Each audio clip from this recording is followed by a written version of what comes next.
Are you used to showing or guiding your emotions for what the outside world is telling you? How connected are you with the creative power inside yourself? Many times we are afraid of the unknown because we are used to what the other people feed us with the stimuli, with the narrative, with examples, with the things that we are doing in our lives and just showing us in the events, in the news, and the information that is drifting in our attention. That is making you taking away your power from your own life and into the external triggers. So you are misleading yourself into another type of attention and you are getting into toxic cycles of pessimism, anxiety, sadness, or frustration. That is just because you are paying attention to the noise that is outside, to the things that many people are trying to show you, but not what is inside of you. And many times in our lives, we have always faced the unknown. Any unknown circumstances, any unknown things that we are going to face in the future, we sometimes are primed because our brain is designed to start activating the defense mechanism of survival. So your primitive brain is the one that activates the signals, the stress signals, when you are facing something that you don't know what is going to happen, or you are questioning how are your skills in terms of facing the new situation. So that's when you are starting to feed in those toxic cycles of thoughts and you are starting to leaving yourself the space of confidence. How can you start embracing your confidence and how can you start taking your own life as an example to face something that has a perspective of being unknown? Well, you just have to pay attention to some of your experiences that you have had in terms of probably losing a job or losing someone that you really care about, and how did you solve the situation? How was it evolving and what things did work for you in those experiences? Using the knowledge of your own life and using the experiences that you have faced, that everyone has faced struggles, is the best way to get out of the toxic cycle, because you are going to start experiencing the situation, but in terms of the solutions, in terms of opening this prefrontal cortex and start paying attention to the things that work and not to the things that are fearful. That's one of the examples. And another thing that you can start doing in order to face the things that are unknown is adopting a new mindset in the way you look at things, being more conscious and responsible first with your health. Because every time you feed a toxic pattern of thought, you are the only one promoting the emotions of sadness, of depression, of frustration, or any kind of toxic emotion. So just identify the thought, place yourself in the present moment, and see that nothing is happening. You just can't predict the future, but you can prepare for the future.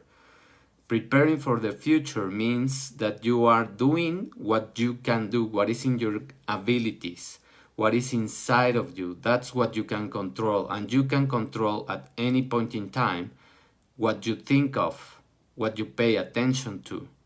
So if there is something outside that is triggering you, that is making you feel fearful, just turn it off and pay attention to another thing that is going to promote confidence in you. Whatever it is, taking a walk, meditating, journaling, calling a friend, anything that works for you, but that makes you feel in a space of safety, in a space where you can feel that you can do something for your state of being.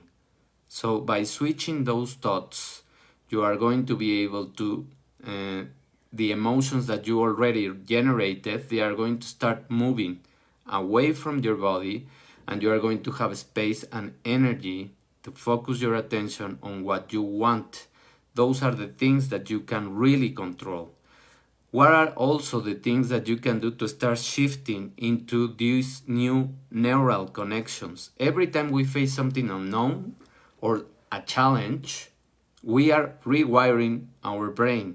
So trying to see the things not as a threat, but as a challenge, as a problem that you have to solve and that you can solve because you have faced it in another point in time, that's where it's going to open this part, as I mentioned, the prefrontal cortex, and you are going to start designing and visualizing what you can do, the solutions. Also, I always recommend journaling.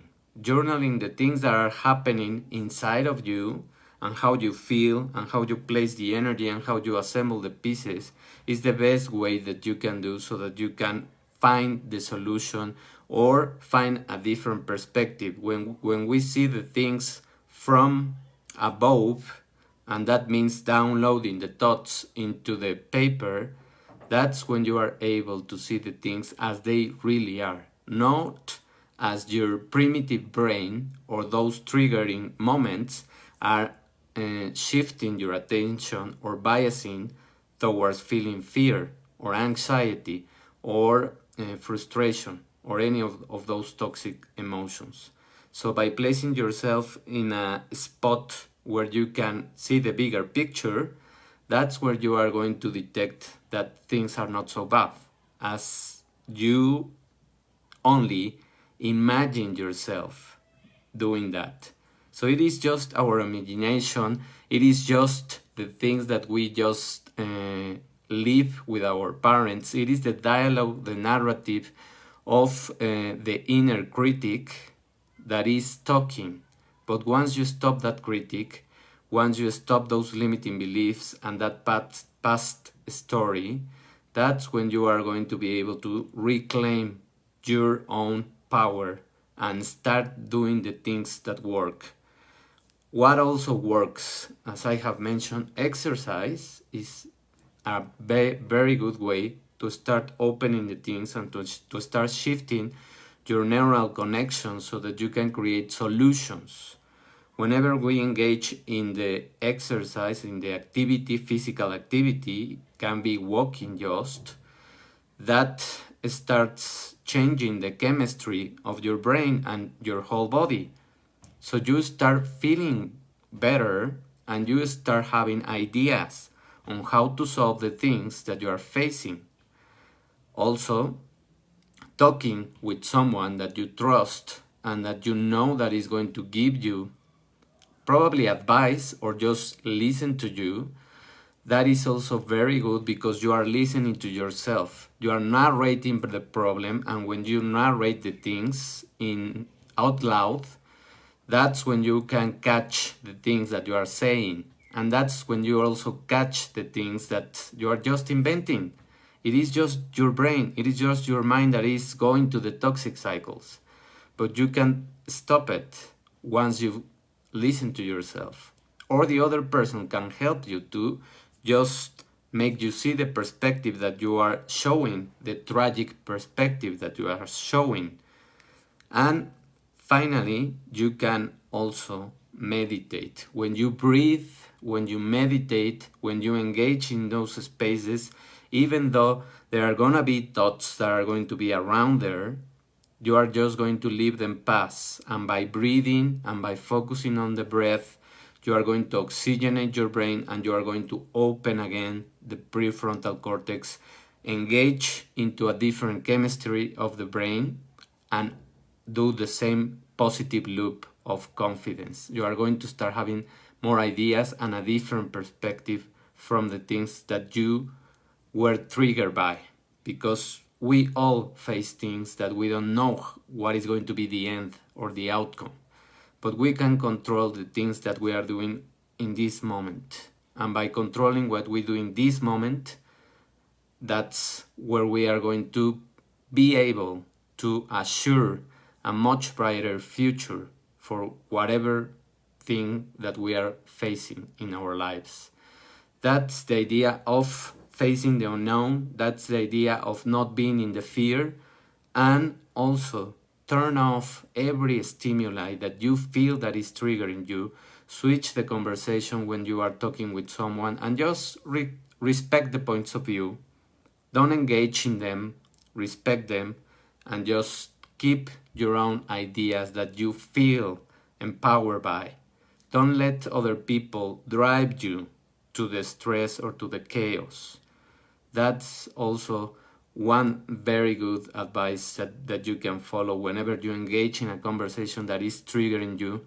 Just switch the channel or stop the conversation, and that's it. Thank you very much for paying attention, Tere, Robin, and for watching. If you like the advice, if you like these tips, please help me to share this information with other people. Thank you very much. Have a wonderful Sunday night and beginning of the week. Bye.